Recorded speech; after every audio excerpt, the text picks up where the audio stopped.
This channel does not promote any violent, harmful, or illegal activities. All content provided by this channel is meant for an educational purpose only. নিয়ে এসেছে নিয়োগ দুর্নীতির নতুন পর্দাফাঁস। অযোগ্যদের নম্বর সুকৌশলে বাড়াতে নাইসাকে কার্যত কোট আনকোট পুরস্কার দেয় এসএসসি। সেই পুরস্কার কি, কাকে দেওয়া হয়েছিল, কেন এই পুরস্কার, সবটা জানবো। সুমন আমাদের সঙ্গে রয়েছেন, কথা বলবো তার সঙ্গে। সুমন,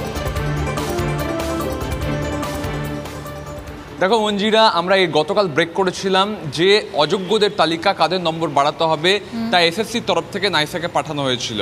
আজকে এটা জানতে পারছি সিবিআই সূত্রে যে নাইসার কর্তা নীলাদ্রি দাসকে এই যে নম্বর বাড়িয়ে দিলেন তিনি, সুকৌশলে দুর্নীতিটা হলো তার জন্য কিন্তু উপহার দেওয়া হয়েছিল এবং সেই উপহার স্বরূপ তাকে ভবিষ্যতের যে নিয়োগ প্রক্রিয়া তার অংশ করা হয় এবং যাতে তিনি মুনাফা অর্জন করতে পারেন তার সুযোগ করে দেওয়া হয় এসএসসির তরফে।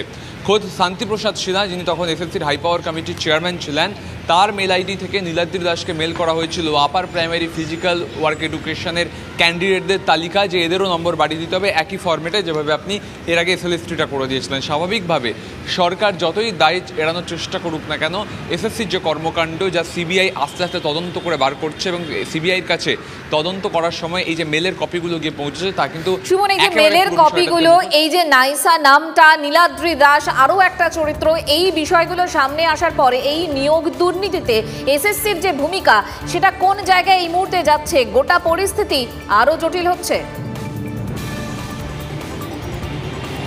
দেখো, পরিস্থিতি যে জায়গায় গিয়ে দাঁড়াচ্ছে, এসএসসি কোনোভাবেই আর দায় অস্বীকার করার জায়গায় নেই।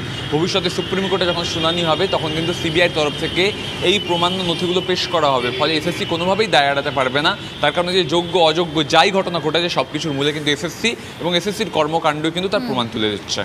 সুমন, আপাতত তোমাকে ধন্যবাদ। আর এই নিয়ে আমরা রাজনৈতিক প্রতিক্রিয়াও পেয়েছি। বিজেপি নেতা শ্রমিক ভট্টাচার্য এবং সিপিএম নেতা বিকাশ রঞ্জন ভট্টাচার্যের বক্তব্য আপনাদের শোনাবো। তারপর আরও খবর রয়েছে, একটা ব্রেক নিয়েও।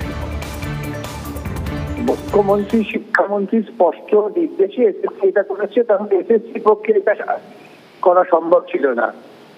সেই জন্যই এই তদন্ত হতে হতে আরো তথ্য আসবে, সেই তথ্য থেকে সরাসরি পৌঁছে যাওয়া যাবে যে কত বড় দুর্নীতি অর্গানাইজ করেছেন রাজ্যের মুখ্যমন্ত্রী। এবং সে কারণেই ওরা সুপ্রিম কোর্টে গিয়ে কাতর আবেদন করেছেন যে আমাদের যেন গ্রেপ্তার না করা হয়। আমরা চাইবো সিবিআই এই সমস্ত রিপোর্টটা সুপ্রিম কোর্টের কাছে পেশ করবেন, সত্য তথ্য বেরিয়ে আসুক।